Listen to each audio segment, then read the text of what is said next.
And we are also live on YouTube. Okay. So feel comfortable Ah, to ask any questions.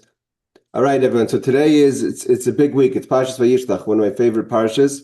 It's the parsha that we read very often around the time of Yutes Kislev, the 19th of Kislev, which is going to be next week, which is the Chag HaGeula, the redemption of the Alter Rebbe, the Baal HaTanya, as well as the what's known as the Rosh Hashanah, the New Year's of Torah HaChasidus, is the teachings of Chassidus.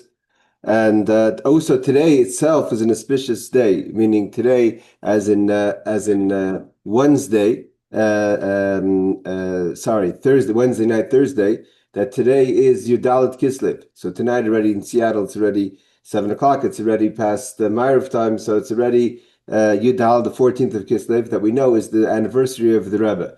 The Rebbe and the Rebbetzin got married in Warsaw, Poland, in on the 14th of Kislev. So we're celebrating the Rebbe's anniversary, and although of course it's been many years since then, and it's after Gimel Tammuz, the passing of the Rebbe, and Chav Beis Shvat, the passing of the Rebbetzin, but we still celebrate the anniversary, not just because it was a great day for the Rebbe and the Rebbetzin, but the Rebbe himself said that on his anniversary, that he said, this is the day that connects you to I and I to you. Meaning because the Rebbe was on a simple in the level of pshat, in the simple level, the Rebbe was the son-in-law of the Frierdiker Rebbe.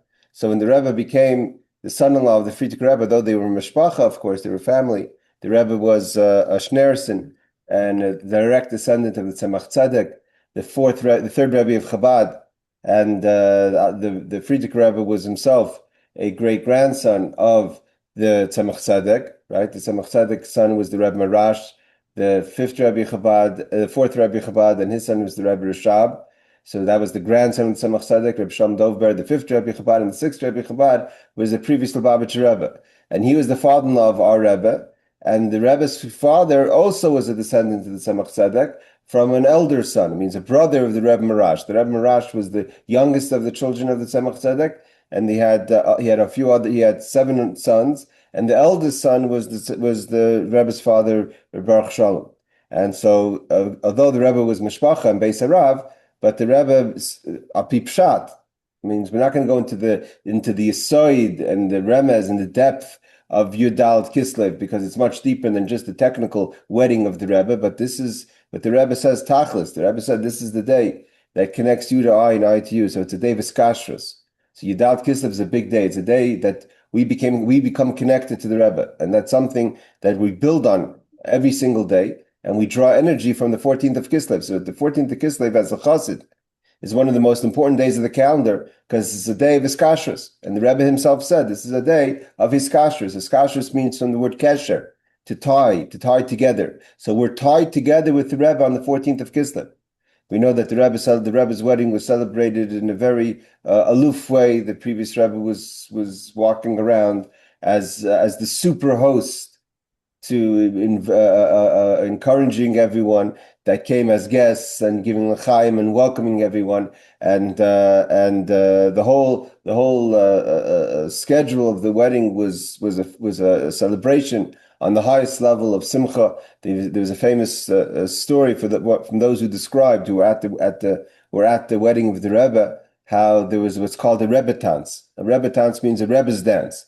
What's a Rebbe's dance? Is that all in those days? You have to remember this is in the 30s, so this is early 30s. So this is before the war, and this was after communism, before the war, and a lot of the Rebbes were living around. Means the Rebbes of different dynasties, of different groups, like Belz and Bavov and Ger. So there was a lot of dynasties that were wiped out during the Holocaust. And they had all kind of Rebbes that came as to celebrate with the Lubavitcher Rebbe for the wedding of his son-in-law, the future Rebbe. And so a lot of Rebbes came to this wedding, and they had a Rebbe dance, that the previous Rebbe danced with all the Rebbes. And they say that those who were there at the wedding and saw the Rebbe dance, it was like a scene. It was a scene that would inspire anyone to see all these great tzaddikim dancing together, celebrating the wedding of the Rebbe's daughter, the previous Rebbe, and the Rebbe. The great scholars and leaders of the time came to join the Rebbe and celebrate his wedding. So it was an auspicious day then. It's an auspicious day now. So l'chaim, everyone, we should draw energy as chassidim. L'chaim. To draw energy as chassidim and to focus and polish our skashrus to the Rebbe. And the Rebbe would say, means again, the word skashrus means our connection. I mean, like you tie something together, you knot something together, so he becomes one. A kesher shel kayama, everlasting knot. And so, how do we tie ourselves to the Rebbe? How do we makash ourselves to the Rebbe? Is by doing what the Rebbe asked from us to do. And the Rebbe asked from us to do for us to do the Tem Efsaim, means to find opportunities to go and meet people and do one of the Tem Efsaim or more than one of them, whether it's telling women encouraging women to light Shabbos candles, asking people to put on tefillin, the mitzvah of tzedakah, the mitzvah of mezuzah, so making sure everyone has a mezuzah, the mitzvah of avos yisrael, etc. By small svarim, making sure there's a svarim, and then of course there's the takanas the Rebbe said about saying chitas and learning Rambam. Even if you could learn just the mitzvah of the day, say for mitzvahs, which is today in English you could find it's a few lines of telling you about the mitzvah of the day. And then when you do that, that's a way you connect to the Rebbe. So we're learning Chassidus in general, the Rebbe's teachings. So these are all the way that we connect to the Rebbe, and this is the ways that we're going to march together as Chassidim with the Rebbe in the coming Mashiach, Tzidkenu B'meira B'yameinu. So again, this week's Parsha is Vayishlach. Vayishlach is a very powerful Parsha. It's a pivotal Parsha in the history of the Jewish people, because Yaakov in his life has we could say 4 major times of Yaakov's life. Yaakov Avinu had the life, and he wasn't a bocher, he wasn't a young man when he came to Lavan. I think the mathematics was about 70 or so.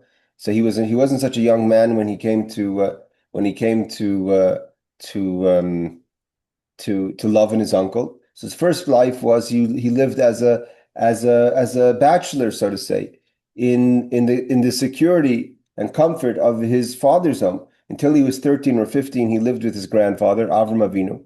And we know that the fathers learned together. I mean, imagine you sit a whole day learning Torah with Yitzchak and Avram. And then he later went to the yeshiva of Shem and Aver for 14 years. So but he sat there, he lived in a life of he had no worry. His father was a super wealthy man, his grandfather was a wealthy man, people of status, people of like the Avimelech says and Shem Malki Tzedek says, and the people of Ches, they call Avram Avinu Nasiata. You're the prince. Avram was the prince. He was like almost the king of all the people. Yaakov grew up in royalty. Avram, they looked to Avram. The people looked to Avram as their leader, as their guide, as their compass of what they should be doing. Especially after Avram beat the kings that captured his nephew. Everyone recognized the strength of Avram and the derech of Avram. And he had thousands. Him and his wife Sarah had thousands of people that they influenced under their kanfei Ashchina. So he growing up and he lived with Avram. I mean, he was 13 and 15 is not like an age that you don't remember. We talk about that together they would sit together and say the 15 Shir Hamalas together. And then of course he grows up at Yitzchak, the great Yitzchak that we learned about. The great blessings that Yitzchak is, the power of Yitzchak. I mean, he had a brother, he had a brother Esav that, maybe they had a little bit of differences of opinion and different views of life. But typically, him and Esav got along. Esav had one brother, and that was Yaakov. And Yaakov had one brother, and that was Esav. Esav Yaakov. God says, the Navi says, Esav and Yaakov are brothers. So Esav and Yaakov are brothers. They didn't maybe see eye to eye in the derech, in how they should live, but it's in theory, what we know, they respected one another. Yeah, Esav respected Yaakov being a person who studied Torah. And Esav and Yaakov respected Esav. Esav had milas. Esav had hello, Dr. Susan. Esav had milas. Esav was tremendous kibbutav. Yaakov didn't have the level of respect for his father that Esav had. Esav had tremendous kibbutav. Esav had great milas. So it was a family of unity and a family of relaxation, and he grew up in comfort. That was one stage in Yaakov's life. The next stage of Yaakov's life is when he takes when he gets the blessings from his father, and then starts the obvious tremendous friction between him and his brother Esav. And Esav and Rivka sees in prophecy that Esav says that that's it, I'm going to kill Yaakov. And it's not the first time. It wasn't an empty threat. Rivka took it very seriously. It's the first two brothers in history killed each other, literally. Cain killed Abel. It's not something that was unheard of. And they fought over less things. Cain was jealous of Abel's ability to do the right thing, to give the proper sacrifice. Here, Yaakov took the blessings that Esav really wanted. So when Rivka hears through Ruach HaKodesh, Rashi says, Rivka, it says, the Torah says that Esav was thinking about it. Right away, Rashi asks, how does Rivka know what Esav's thinking? Ruach HaKodesh, God came and told her, listen, you got to do something. Esav wants to kill Yaakov. And they take the threat very seriously, and they send him off to Lavan. And he's immediately his life changes. Esav sends his son Eliphaz, who robs Yaakov of every penny he has, his credit cards, his watch, his money, his pocket money, his anything here. He's penniless. Keep him makali over as a yard. And he crossed over towards Macedonia, towards Charon with his stick. That's it. And that we learned last week in Parshas Vayishlach, that Yaakov crosses over and he meets Lavan and he has nothing. Lavan kisses and hugs him and tries to see where's Yaakov hiding his money, right? If the Rashi says if Eliezer comes with donkeys carrying all the spoils and gold and silver and delicacies of the world, he gifts Rivka all this fancy jewelry, and he gives gifts to Lavan. Surely Yaakov must be coming. What happened to his entourage? What happened to his luggage? He comes just standing there with a stick in a bag. Yaakov tells him, we have issues with Esav. So then he goes into the second stage of his life, which that's the stage of his life of Yaakov living in the house of Lavan. And there he marries his wives and builds a family. He has 12 of his children, meaning his 11 boys and Dinah. We don't know about the other silent children that weren't mentioned, of course. The Gemara brings down that Yaakov's children were all born with twins. But the children that we know about, he has 12 children, the 11 sons, including Yosef and Dinah, that are born in Parshas Vayishlach, and the whole experience of Yaakov's life mission in Charon and Eretz in Chutz La'aretz, we learned about in last week's parsha. This week's parsha starts with Yaakov. That with the end of last week's parsha says that Yaakov comes all the way to the border. It's very interesting. Tells us that end of last week's parsha tells us that it says that after Yaakov's final encounter with Lavan, means he works for him for 22 years and he builds a family. He works for him 14 years for his wives. And he does all the avoda of Lavan Garti. He transforms Lavan. He takes all the sparks and Lavan chases him. And all the Hasidic deep explanations of that final encounter, whether Lavan was giving him the last sparks or Lavan who represents also a high level of Loivan Elyon, the simplistic white, the pshitus of Elikus, the simplicity of godliness, the undefined levels. He empowers Yaakov with the final charge, blesses his sons and his daughters. He gives Yaakov that final energy that Yaakov has to go to the next stage in his life. Lavan says, 1 second, you left too early. You're missing. I need to give you something else. I need to give you some more energy because the next stage you need more. And it says, Vayashkem, chapter 32, Perik Lev, in Bereshis, finishes that after the encounter and they have their harsh words and Lavan is accusing Yaakov and Yaakov is accusing Lavan. They finally had a conversation, right? That they had a cryptic conversation when Yaakov says it's time to pay me. So Yaakov goes and he organizes that he should get all the striped and dot and all the nikudim, akudim, brudim, all the animals that have deficiencies. And Yaakov becomes very wealthy. We learned last week, Yaakov, we find a language that we don't even find by Yitzchak. Mamish, Vayifra, 2 times ma'oid.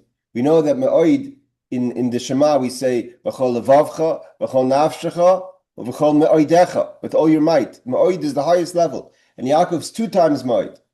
We find those. Where do we find ma'od again? We find that when the spies come back and they accuse that they say negative things about Eretz Yisrael.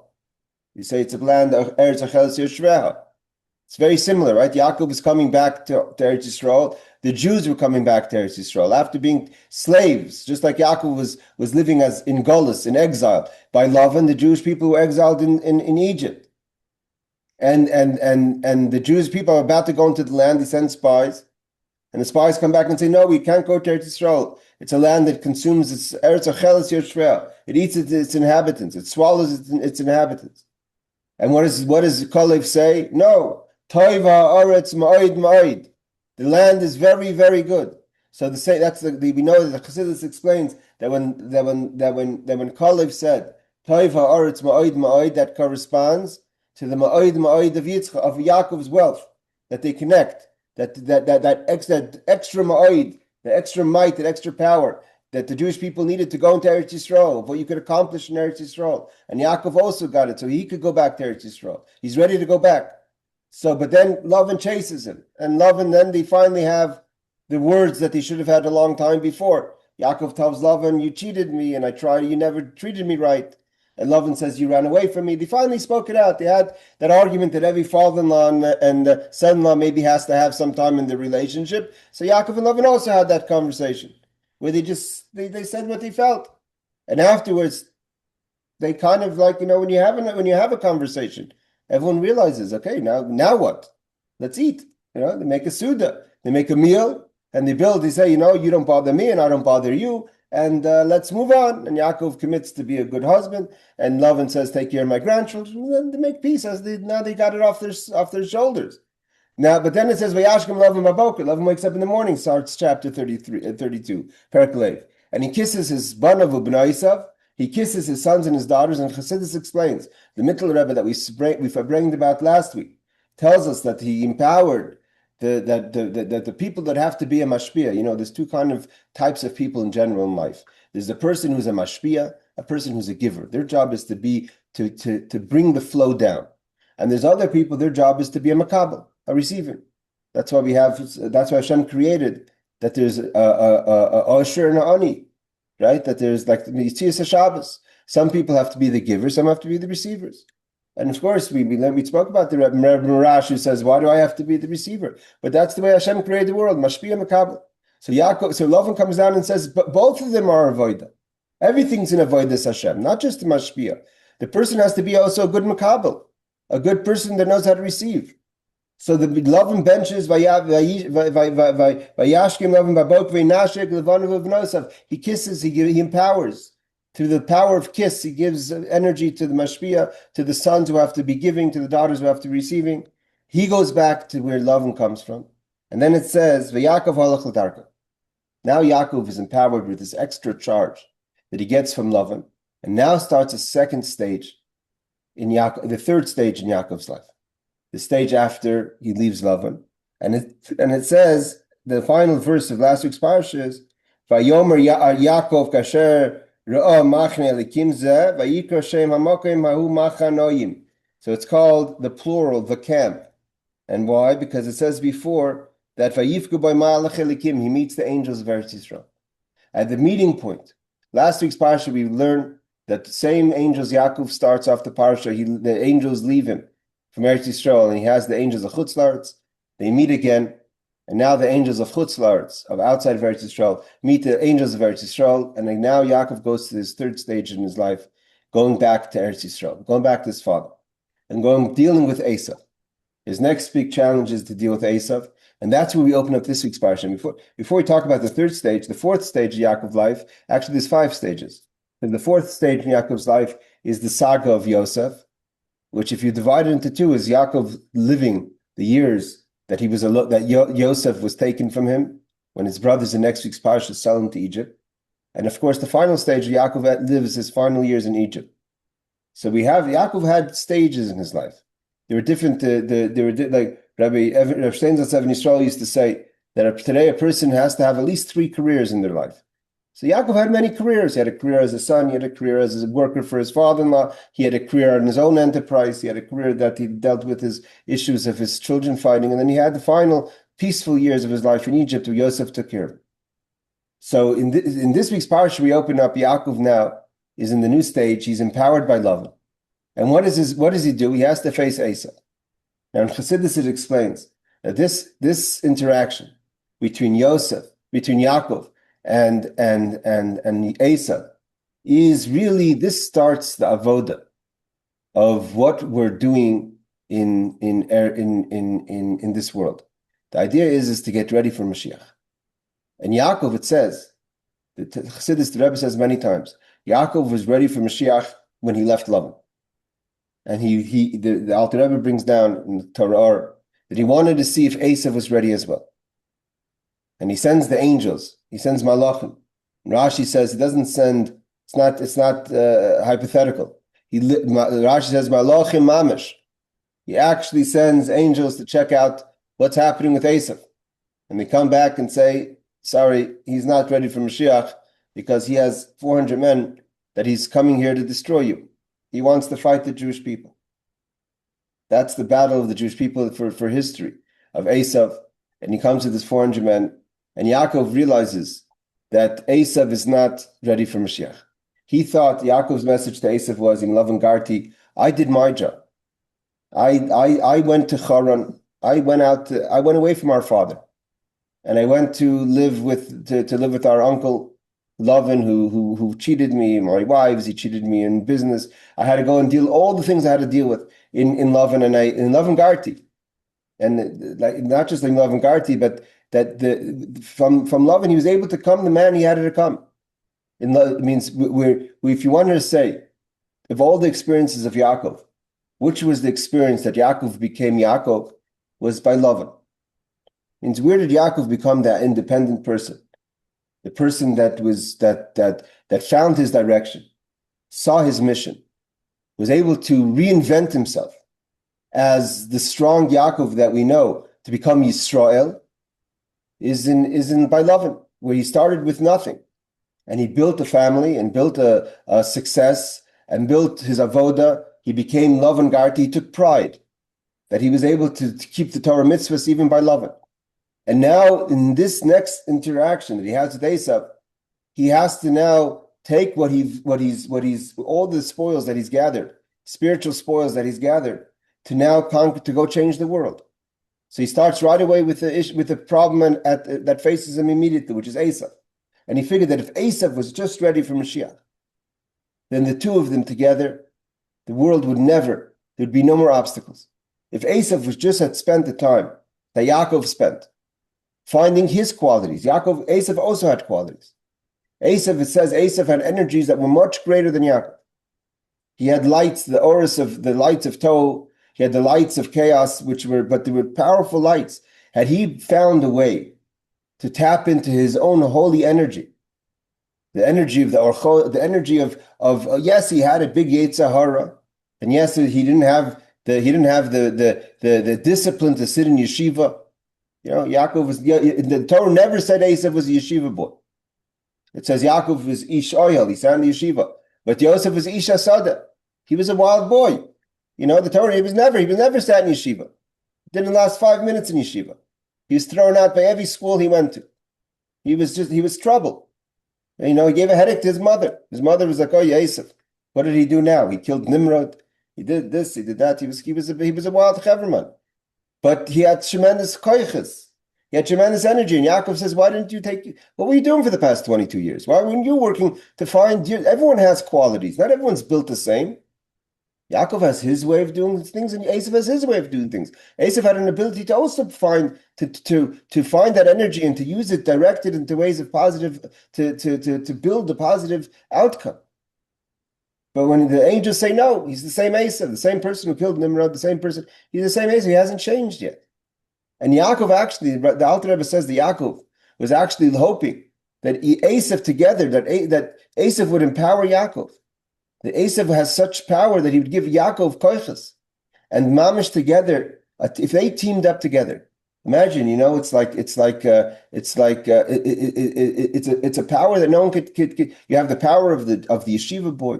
You have the power of Yaakov Yoshev Oyel. You have the power of Esav, who knows how to deal with the world. But if he does it in a holy way, Mashiach would have come right away. Mashiach would have come immediately. But Esav wasn't ready. So Yaakov had to go and say, okay, I have no choice. I'm gonna have to take all the things that I have to take from Esav. He has to give me his good qualities. I'm gonna have to do it all. So it says that's why Yaakov sent very interesting gifts to Esav. It says that the gifts he gave to Esav were like sacrifices, because when you sacrifice, the idea of a sacrifice is that you're looking to bring down Hamshacha, you're looking to bring down something from God. Yaakov was looking to get from Esav his amazing energy. But he had to, in order to do that, he sent all kind of different interesting gifts that we don't find later in the Torah. He sent non-kosher animals, donkeys and camels. Those are animals that are not kosher. You can never sacrifice them on the altar. Because Esav was kind of this unharnessed energy. Yaakov is the world of tikkun, the world of fixing, the world of how Torah mitzvahs comes down in all the measurements. You have to, today's Tanya, the Tanya of the 14th of Kislev, is about that. When it's funny how Alter Rebbe finishes it off. It's interesting. It says that King David was punished. Why was he punished? Because he compared the Torah mitzvahs to Zmiris, the songs. Zmiris Karislu. He called the Torah mitzvahs that Zmiris Hayilichukecha. That the Torah mitzvahs was like a song to David in a positive way. He gave him like, and the Alter Rebbe says that when David was in Saras, David was also, what kind of life did David have? He was pursued by his father-in-law also. Saul tried to kill him. Everyone he had enemies. His children tried to kill him. Avshalom tried to kill him. He had his advisors tried to kill him. Achitophel. David HaMelech was surrounded with tzaras.